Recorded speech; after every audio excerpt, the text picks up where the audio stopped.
জামুগুৰিহাটৰ টুপিয়া নৰ্তন কলা কেন্দ্ৰত বিহু উদযাপন। জামুগুৰিহাটৰ টুপিয়াৰ একমাত্ৰ সত্ৰীয় নৃত্য আধুনিক নৃত্যকে ধৰি সকলো নৃত্য শিক্ষাৰ নিৰ্ভৰযোগ্য অনুষ্ঠান নৰ্তন কলা কেন্দ্ৰত জুবিন গাৰ্গৰ স্মৃতিত বহাগী আদৰণি উৎসৱ অনুষ্ঠিত হয়। নৰ্তন কলা কেন্দ্ৰৰ ছাত্ৰ ছাত্ৰীসকলে বিহু নাচ সাজপাৰ প্ৰদৰ্শন কৰাৰ লগতে গীত পৰিৱেশন কৰে। শতৰূপা হাজৰিকাই আঁত ধৰা অনুষ্ঠানটিত বন্তি প্ৰজ্বলনৰ শুভাৰম্ভ কৰে অৱসৰপ্ৰাপ্ত শিক্ষক দিগন্ত ভূঞা আৰু নিতুমণি বৰাই। অনুষ্ঠানটি সফল কৰাৰ বাবে প্ৰশিক্ষক এলিছা বৰাই সকলো উপস্থিত ৰাইজক ধন্যবাদ আৰু কৃতজ্ঞতা জ্ঞাপন কৰে।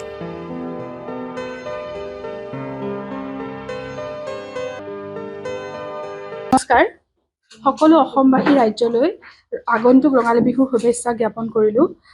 আজি 13 এপ্ৰিল আমাৰ নৰ্তন কলা কেন্দ্ৰ বিদ্যালয় জুবিন গাৰ্গ আমাৰ মাজত নাই, যিহেতু তেওঁৰ স্মৃতিতে আজি এই অনুষ্ঠানটি উদযাপন কৰিলে আৰু সুকলমে হৈ গ'ল অনুষ্ঠানটি। গতিকে আমি আশা ৰাখিছোঁ যাতে এই বিদ্যালয়ৰ পৰা আমাৰ কণ কণ ছাত্ৰ ছাত্ৰী নিচিনাকৈ আৰু যাতে ডাঙৰ হৈ আমাৰ সমাজখনত যাতে এটা নৃত্যৰ ধাৰা সৃষ্টি কৰিব পাৰে, তাৰে কামনা কৰিলোঁ। আৰু মই 4 বছৰ হৈ গ'ল আমাৰ বিদ্যালয়খনত, 4 বছৰ হৈ গ'ল। সেই 4 বছৰত মই আমাৰ 4th year, মানে আমাৰ যিহেতু মই সত্ৰীয়া নৃত্য প্ৰশিক্ষণ দিওঁ, গতিকে সত্ৰীয়া নৃত্যত আমাৰ পৰীক্ষা হয় আৰু সেই পৰীক্ষাৰ ৱাইজ আমাৰ 4টা বছৰ পাৰ হ'ল।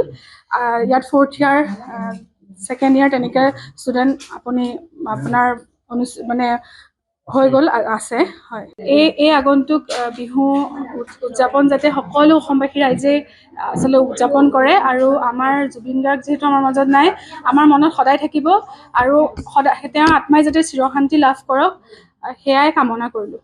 নমস্কাৰ, সকলো অসমবাসী ৰাইজলৈ আগন্তুক ৰঙালী বিহুৰ শুভেচ্ছা জ্ঞাপন কৰিছোঁ। আমাৰ আজি বিদ্যালয় নৰ্তন কলা কেন্দ্ৰত আগন্তুক বিহু উপলক্ষে প্ৰাক মুহূৰ্তত আমি বিহু উদযাপন কৰিবলৈ এটি অনুষ্ঠান অনুষ্ঠিত কৰিছোঁ। আমাৰ বিদ্যালয়খনৰ সত্ৰীয়া নৃত্য আমি আজিৰ প্ৰায় 4 বছৰৰ পৰা শিকি আহিছোঁ। আমাৰ অধ্যক্ষ মৰমৰ শ্ৰদ্ধাৰ গুৰু শ্ৰীমতী আনিশা বৰা মেমৰ তাত। তেখেতে মৰমীয়াল বহুত দিন ধৰি পেলাই আমি প্ৰশিক্ষণ লৈ আছোঁ তেখেতৰ তত্বাৱধানত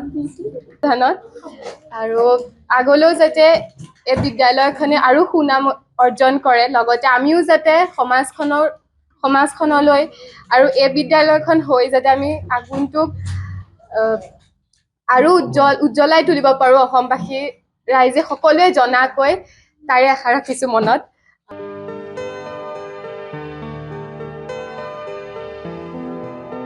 জামুগুৰিহাটৰ পৰা আনোৱাৰ আহমেদৰ ৰিপৰ্ট, নৰ্থ ইষ্ট ভিউ।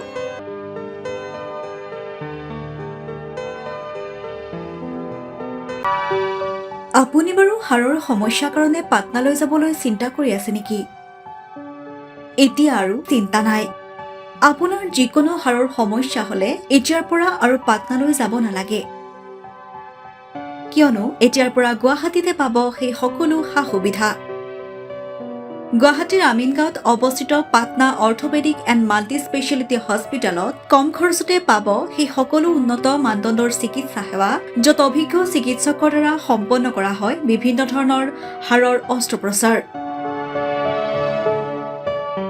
বৰ্তমানলৈকে 3000তকৈও অধিক ৰোগী সুস্থ হৈছে। हमारे हॉस्पिटल में ऑर्थोपेडिक्स से रिलेटेड हर तरह का इलाज, जैसे कि joint replacement, trauma surgeries, spine surgeries, Ilizarov surgeries और की होल सर्जरी जिसको आर्थ्रोस्कोपी कहते हैं, उसका इलाज संभव है।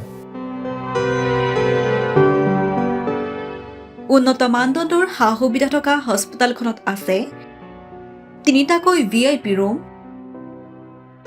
11টা কেবিন, জেনেৰেল ৱাৰ্ডত আছে 12খনকৈ বিচনা তথা 7খনকৈ বিচনাযুক্ত ICU। তাৰোপৰি এই হস্পিটেলখনৰ ভিতৰতে আছে ফাৰ্মাচীৰো সা সুবিধা।